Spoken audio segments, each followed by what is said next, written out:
스스로 고용하는 삶 경력변화 전문가 신현종입니다.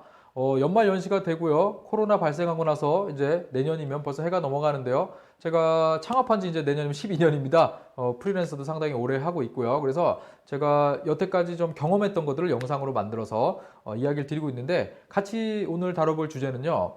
사무실을 구할 때 월세만 나가는 게 아니거든요. 예, 이 부분을 가지고 이야기를 나눠볼까 합니다. 제가 지난 12년 동안 대한민국에서 존재하는 사무실 형태의 모든 유형은 제가 다 들어가 봤어요. 처음에 뭣도 모르고요. 월세 500만 원짜리 40평이 넘는 대형 사무실을 구해가지고 이렇게 시작도 했었고요. 지금 제가 이 영상을 찍고 있는 스튜디오에 들어오기 전에는요. 경향신문 빌딩에요. 자리 하나 얻어가지고요. 월 25만 원씩 내고 자리 하나만 썼던 적도 있고요. 오피스텔에서도 있어 봤고요. 상가에서도 있어 봤고요. 정말 많이 있어 봤습니다. 자, 제가 하나씩 정리를 해드릴게요. 일단 상가라고 돼 있는 부분들은 아시겠지만 권리금이나 또는 시설금이라는 게 발생을 합니다. 그래서 보통 뭐 홍대 입구나 강원동 이렇게 여러분들 힙한 데 있잖아요. 서울숲 주변 이런 데 여러분들 들어가서 일을 한번 사무실을 구해볼까? 일을 해볼까? 라고 보면은 뭐가 존재하죠? 방금 얘기한 이런 그 부가적인 내가 인수를 하기 위해서 들어가는 돈이 발생하는 경우가 있어요. 그런데 임차인의 특성이 어떻죠? 뭔가 넘겨줄 때 내가 시설했던 비용을 웬만하면 거의 다 받고 싶겠죠. 그러다 보니까 본인이 처음에 들였던 돈 거의 그대로 인수를 하는 조건으로 넘겨주는 경우가 많습니다. 이래서 그럼 내가 또 다음 사람한테 넘겨줄 때 같은 돈을 받아야지? 쉽지 않아요. 왜냐면 시설이라는 게 낡을 수도 있고요. 어떤 게 어떻게 고장날지 모르거든요. 그래서 이러한 부분은 사무실 구할 때 정말 왜 우리 손님이 워크인으로 많이 들어와야 되는 사업이 아니라면요. 저는 기본적으로 추천드리지는 않습니다. 그래서 이러한 부분 생각을 좀 해주셨으면 좋겠고요. 그리고 최근에 공유 오피스 상당히 많거든요. 네, 저도 자리를 좀 얻어서 써봤는데 일단 공유 오피스 같은 경우는요. 가보시면은요. 처음에는 아주 멋지게 안내해주는 데스크에 직원이 있고요. 막 보여주잖아요. 그 사람 급여 싸지 않아요. 그 사람도 돈 다 받거든요. 그 사람의 월급이라던가 여러 가지 부대 비용이 포함된 게 나한테 이 월 이용 요금으로 청구돼서 오는 겁니다. 그래서 가서 직원이 아주 친절하고요. 시설이 아주 잘 돼 있으면요. 무조건 비싼 거예요.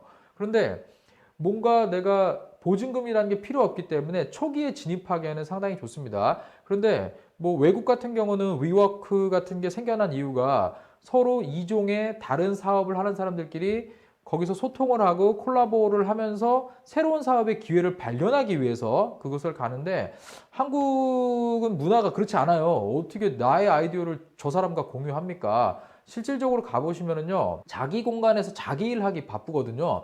보통 뭐 네트워크 행사 이런 걸 한다고 하는데 그걸 참여하는 것도 일입니다. 이러다 보니까 처음에 초기 비용이 월 나가는 돈이 생각보다 비싸요. 그래서 잘 모르는 분들이 아이 뭐 내가 4, 50만 원 정도 부담할 수 있지라고 생각하고 들어갔다가 몇 달 지나면 상당히 큰 돈을 쓰게 되는 게 바로 공유 오피스입니다. 그래서 이 공유 오피스 뭐 커피도 주고 이렇게 하는데 사실 그거 비용적으로 볼 때 큰 건 아니거든요. 그래서 겉으로 볼 때는 아주 팬시해 보이는데 들어갔다가 돈을 가장 초기에 많이 쓸 수 있는 나쁜 방법일 수도 있습니다. 그래서 저는 웬만하면 그렇게 좋게 추천드리진 않아요. 그리고 엄청 시끄러워요. 엄청 시끄러워서 집중해서 일 잘 못합니다. 이런 부분들도 그러다 보면 또 어떻게 돼요? 1인실 구하게 되고 1인실 가격 되게 비싸요. 이렇게 되면서 여러분들 비용을 많이 쓸 수 있기 때문에 한 번 더 생각을 해보셔라 라고 이야기를 드리겠습니다. 그 다음에 오피스텔을 구하는 경우가 좀 흔해요. 오피스텔은 아시겠지만 주거로 쓰는 사람도 있고 사무실로 쓰는 사람들도 있어요.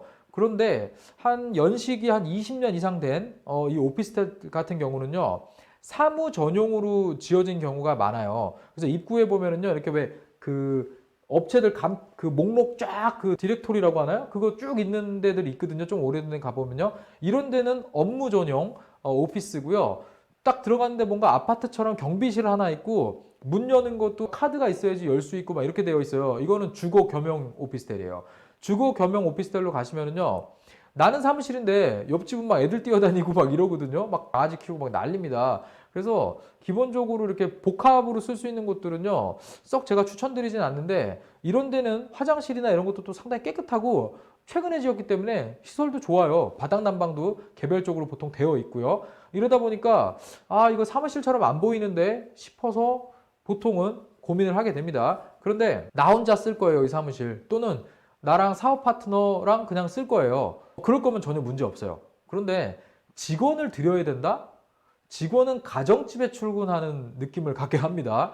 그래서 오피스 전용으로 지어진 바닥 난방이 되지 않는 중앙 난방을 하는 오피스텔을 구하시는 게 맞아요. 그런데 이런 곳 같은 경우는요, 저도 그래서 도곡동 타워팰리스 단지 안에 우성 캐릭터 199라는 오피스 전용 빌딩에 들어가서 사무실을 했었습니다. 그때 쫙 강남이 내려다 보이는 22층이었거든요. 아주 좋았었는데, 자, 문제가 있어요. 이런 데는요, 냉방이나 난방을 내가 한 만큼 내는 게 아니고요.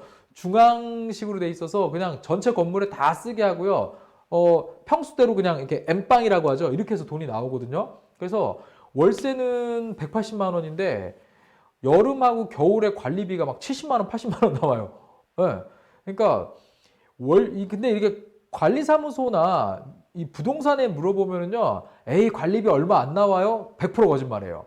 그래서 관리비를 가셔가지고 관리사무소 가셔갖고 지금 내가 이 호실 계약하려고 하는데 최근 6개월치 볼 수 있냐 알려주거든요. 자, 그래서 보통은 여름과 겨울에 난방, 냉방 하는 비용이 엄청나게 비쌉니다. 그리고 보통 일반적으로 공조 이슈가 없을 때는요, 한 3, 40만 원 또 나오거든요. 그러니까 월세 180에 부가세 18만 원 더하고 거기에 관리비 딱 내잖아요. 그러면 겨울하고 여름에는요, 250, 260씩 나가거든요. 그리고 두 달이면 500이고요. 1년에 네 달이면 1000입니다. 엄청나게 비용이 커집니다. 그냥 180이니까 1년에 2000 생각하고 들어갔다가 완전 코 깨집니다. 그래서 이러한 부분을 진짜 잘 감안하셔가지고 이 사무실을 구하는 게 맞아요. 그리고 또 다른 형태는 진짜 우리가 알고 있는 그냥 오피스를 구하는 거거든요. 그냥 뭐 근데 대부분의 큰 빌딩들은요, 아시겠지만 층 단위로 빌려주는 경우가 많고요. 분할해서 빌려주는 경우가 그렇게 많지는 않거든요. 근데 분할해서 빌려주는 것들은 최근에 많이 곽강받는 게 바로 지식산업단지죠. 자, 이런 데를 구하려면 어떻습니까? 지식산업단지들이 대부분 교통이 안 좋거나 조금 이렇게 떨어져 있는 경우가 많죠. 그렇다고 서울 도심권 안에 이런 빌딩은 없습니다. 자, 이렇기 때문에 구할 때 오피스 전용 빌딩들을 구하려면요, 대개 3, 40년 된 빌딩, 예, 작은 규모인데 뭐 한 층 내리면 하나 있는 이런 정도 규모를 구하게 되거든요. 이런 데는요, 월세는 크게 안 비싼데 관리비 자체를요, 그냥 고정 비용으로 딱 받는 경우가 있거든요. 그러면 월세는 80밖에 안 하는데 월 관리비 76만 원 그냥 고정으로 딱 요구해요. 냉방, 난방, 전기 네 맘대로 써. 그리고 76만 원 내. 막 이러거든요. 그러면 그럼 어떻게 되는 거예요? 월세 160 되는 거예요. 네, 그래서 이러한 부분을 진짜 잘 보시고 들어가는 게 좋습니다. 그런데 아까 제가 앞서 얘기 드렸지만 직원에 대한 이슈가 있는지 없는지가 좀 중요한 것 같아요. 왜냐하면 여러분들이 직원을 구했을 때 직원이 작은 회사에 오는 거거든요. 대기업 안 가고 싶겠어요? 작은 회사에 올 때 뭔가 내가 동기부여가 안 되거든요. 그런데 직원이 어디서 어떻게 무엇을 보고 근무하느냐도 상당히 중요합니다. 그래서 조금 비용이 세더라도 좀 경치도 좋고 괜찮은 빌딩에서 해야지 직원들이 만족을 한다라고 하면 그 정도 비용은 감수를 하시는 게 맞겠고요. 내 주변에 아는 사람들과 약간의 프렌드 비즈니스, 패밀리 비즈니스다? 그러면 진짜 그런 거 필요 없거든요. 그래서 많은 분들이 이렇게 얘기를 하면은 야, 일단 고정비 줄여라, 고정비 줄여라. 고정비 줄이다 보면은요, 그냥 1인 사업할 수밖에 없게 돼요. 그래서 고정비를 줄이는 것도 물론 되게 중요한 부분이지만 나의 만족도 또 직원의 만족도도 또 같이 필요한 경우가 있거든요. 이러한 것도 잘 따져가지고 제가 지금 얘기 드린 방법대로 한번 좀 고민해 보시면서 다시 한번 사무실을 구하시는 걸 좀 저는 추천을 드릴게요. 그리고 사무실 같은 경우는요, 저도 그 피터팬인가요? 네이버 카페 이쪽에서 보고 많이 구했었거든요.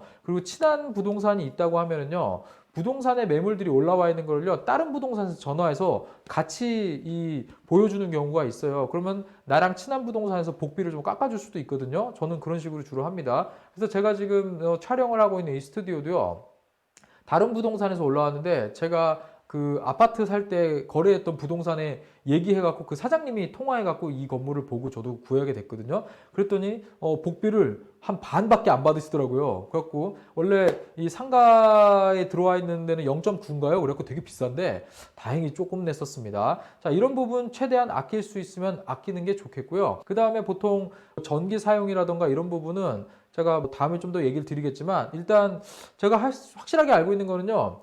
월 전기비가 3만 원이 안 나오면요, 그냥 가정용 전기로 신청하시고 쓰는 게 쌉니다. 그런데 만약에 3만 원에서 3만 5천 원 이상 전기비 뭐 5, 6만 원씩 나온다? 그럼 또는 이 난방이나 이런 것들을 전기로 해야 된다? 이런 이슈가 있으면요. 그냥 다 필요 없어요. 무조건 상업용 전기로 하시는 게 가장 저렴하다라는 것도 제가 추가적인 팁을 드리겠습니다. 네, 사무실 구하는 법, 네, 사무실 구할 때 어떻게 좀 뭘 고려해야 될지 좀 알려드렸습니다. 제가 얘기 드린 건 작은 비즈니스입니다. 저처럼. 네, 제가 얘기 드린 거 참고하셔가지고요. 좋은 사무실 구하셨으면 좋겠습니다. 네, 프리랜서 생활하고 제가 창업도 하고요. 선배죠. 네, 계속 조언을 드리는 방송. 네, 저도 부족하지만 계속 만들어서 올려드리도록 하겠습니다. 감사합니다. 경영변화 전문가 신현종이었습니다.